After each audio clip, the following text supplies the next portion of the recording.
First, I would like to thank you for accepting to be my guest speaker, Professor Tomlinson. It is an honor, as it was with Dr. Sousa, to be here with you discussing the science of teaching and learning. We'll be discussing various topics on differentiation in the classroom, gifted education, assessment, and creative and critical thinking. You have authored many books, which are highly recommended by university lecturers to the students all over the world. I was one of those students back when reading for my first degree and still read and refer to them now during my doctoral studies. Many of these books are about differentiation in the classroom, and one particular one, which is on my library shelf, is titled Differentiation and the Brain, which you have co-authored with Dr. Sousa. In your books, you talk about teachers having a long life impact in the classroom, and all they want for the students is to succeed. What components are involved in achieving these two goals in a brain-friendly classroom? You know, I've come to believe over the years, and I think I didn't know many things when I started teaching. I was wildly unprepared, but I think one of the things I instinctively understood early on and have just become clearer about it is that among the most important things are a teacher who really cares about kids. You see people sometimes say that, some teachers go to school every day to teach content and make sure they cover it, and other teachers go to school to teach human beings. And it's those teachers that have the human beings in the foreground, I think, that make a big difference, because if you really care about people, they don't just come and go. And that's part of your day. These came, these went, life's over, I'll go home and do something nice. But you think about them and you worry about them and you celebrate with them. And I think it's that sense of real appreciation which leads to a teacher's sense of responsibility and ownership for a student's success.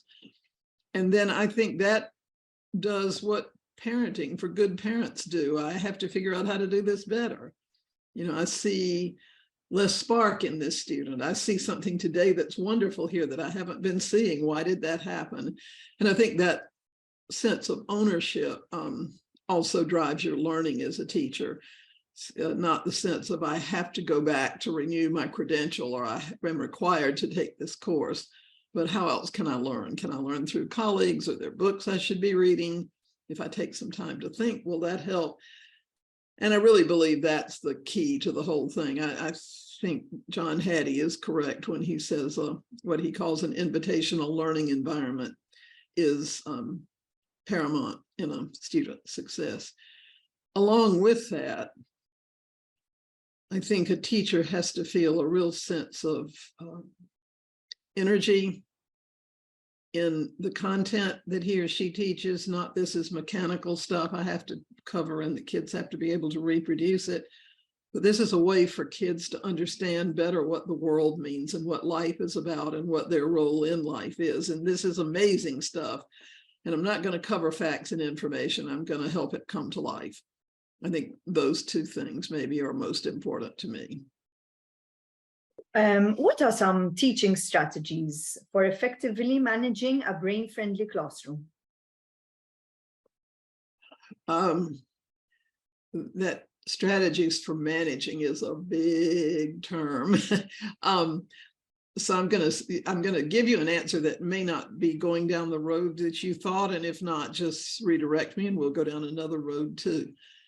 I'm gonna already start sounding like a broken record, but I think the main thing when kids come in is to say, I need to be sure I take time to see these human beings, to listen to them, to have time to listen, to do the best that I can to give them a voice. I want them from the first day to have a sense that I trust them and I believe they can do great things and I'm here to support them. I want them to understand that I can't teach a class by myself and I need their partnership, because only if they're working with me to make that happen can we really succeed. I understand that one of the most important things in their lives is to have social connections. And so I want learning to be something where kids have the opportunity to exchange ideas and work out problems. I want them to be a member of a really good team of learners. And I want to make that team happen. I want that to be in my radar. Because my focus is differentiation, which is actually the whole universe. I need to be thinking I can't do one size fits all instruction, but I also have to have specific time in the day consistently for students to do the things that they need. We need time for everybody to work together on really important things and exciting things. But I need dedicated time for students to be able to work on the things they need and the things they love. If I saw teachers working in those directions, I would be pretty happy. So when I think of strategies, that's kind of what I think of. I mean, there are strategies that you can use to help keep noise at a manageable level when the conversation goes nuts, or strategies you can use to make sure the class is organized, or instructional strategies you can use to give kids options for doing things. But for me, the real strategies are those ones that build dignity and humanity and help kids understand that they're part of a group that's trying to do good stuff for everybody. Creating a classroom culture of shared ownership of their learning at the outset encourages students to engage more deeply in their learning. How is this possible, and why is it so crucial?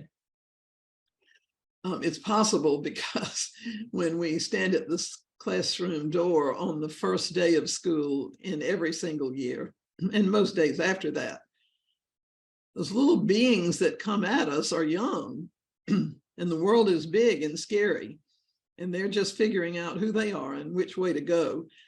And I'm convinced that the one question that the majority of kids come to school with on the first day of school every year, if not 100% of them, is, how's it going to work for me in here this year? How's it going to go for me in here this year?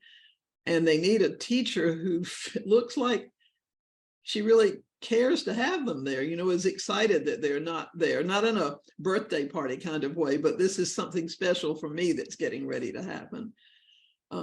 And I think that meets a human need. But and you know much more about this than I do, because I'm not an expert in educational neuroscience at all, but we are told over and over that the oldest part of the brain, which is the one human beings have walked around with since they were first on the face of the earth, is the part that's designed to protect the young person or the owner, to protect its owner from harm. And so when something happens to a kid that is frightening or demeaning or uncertain or makes them feel like a failure, that protect this owner part of the brain kicks in, and the part of the brain where thinking and processing happens shuts down. And so unless we're really attuned to that and trying to make what Hattie calls an invitational classroom, we actually are teaching brains that are dead in the water. They may be still sitting in the same place they were yesterday, but the part that we need to reach is out of luck, out of commission. So I think, again, we have such pressure. Teachers feel so many pressures for so many things, but I think our real job is to help young people feel like positive, productive human beings and find their way to that goal. And anything else is counter to what we know about how the brain learns, I think. My friend David Sousa said once, which I kind of wanted to hug him for, he said, my definition of differentiation is a teacher who sees the world through the eyes of her student. That's a great definition. Mm-hmm. Yes. Yeah. Deep learning helps the brain build those important patterns of understanding, patterns that are necessary if we expect the new learning to be encoded into the long-term memory and recalled when needed. How can teachers ensure that this takes place? I think that's hard, by the way, for most of us as teachers, because most of us were not taught that way. In some ways, it's good that we weren't taught that way, because we get these images in our heads and then they're hard to let go of. But so to think about as a second grade teacher, or kindergarten or 5th or 9th or 11th grade, to be thinking about what's meaningful in this subject, what has real significance in the universe, why is it worth somebody's time to do this, how can I translate this into something that really connects with a second grader or a 13-year-old, is hard for us to do. There are lots of possible pathways to make that happen. But I do think that's difficult because most of us have not seen our own subject in terms of deep learning. But I think what you really are after with that is, again, to step back and say, who is this child? Where does he or she come from? What kind of cultures are represented here? What kinds of homes are kids coming from? What's in the cartoons or the movies or the comic books they read, and why do those things resonate with them? What is it about a video game that's amazing? And how can I figure out ways that I can reach those things? I said to you when we were chatting earlier that I have a bad habit of telling stories, but I don't seem to be able to get over it. When I was about, well, you're a little ahead of me in your educational progression when this happened, but I've been teaching in public school for about 18, 19 years. And I was getting close to finishing my doctorate. I still had not done my comprehensive exams and dissertation, but I was close to the end of coursework. And I was reading a book that was required that I never would have read otherwise, called, wait a minute, I'm gonna slip my head for just a minute here. It'll come back to me in a minute. But Phil Phoenix was the author of the book. And it really, truly was a book that would make good sense to read late at night if you had insomnia. It was just guaranteed, it's called Realms of Meaning, guaranteed to put you to sleep if you had need of sleep. Heavy, good stuff, but just heavy reading. But he said one thing in that book that woke me straight up that night, completely wide awake, and shaped the rest of the next 35 years of my teaching. He said, he raised the question of when the subject disciplines were created. I thought, well, you know, that's interesting. I never thought about when history started to happen as a discipline, or when art started to happen as a discipline. And he said it happened when human beings first got some leisure time. For the first few millennia that we were trucking around on the earth, all we could do was try to fend off the animals and find food and, you know, find shelter that we weren't going to get rained or snowed on and dead from disease. But at some point when we got those things more or less under control and we had spare time, he said that's when the disciplines began. And people wanted us to know the stories from the past and what had happened earlier. So they made drawings in caves and things that helped show what history was. And they told stories, which was the start of literature. And they wondered about what happened in the sky. And that was the start of science. And he went through all of those disciplines. And he said that's when it began, because people understood that what was going on around us was really where the learning was. And that there was so much more than just killing a lion to eat it or whatever we were trying to do. And he said what people realized at that moment was that all people are born asking the same question. And all people die still asking that question. And the question is, what is life and who am I in it? And I woke straight up from a nearly sound sleep and I thought, I've been teaching English and German and history, but mostly English during those years. And I thought, you know, I've been teaching English to make sure students remembered who the author of this story was, where they lived, what, you know, general time period, the name of the story, examples of protagonists and antagonists and metaphors and similes and hyperboles. And I thought to myself, no good author ever wrote a story so some teacher could do that to it. And nobody that was a serious writer of history, and I'm not sure that many textbooks could qualify there, but no person who writes history and spends their life trying to figure it out wrote it so that somebody could ask kids to pop back dates and places. It always should be the answer to what is life and who am I in it? And I think if we start from that perspective, and with kids asking that question and how we see them ask that question and why they need an answer to that question. And then look a little bit at things like concept-based teaching and some sort of things that help us organize ideas around concepts and principles and big ideas. It helps us go in that direction.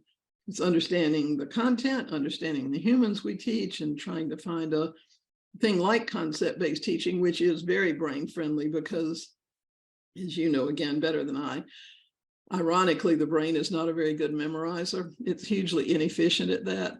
And it needs organization, it needs categories, it needs file cabinets that it can put stuff in. The concepts are the labels on those file cabinets. We can find it better, we can use it better, we can see what it's for, we can remember it better.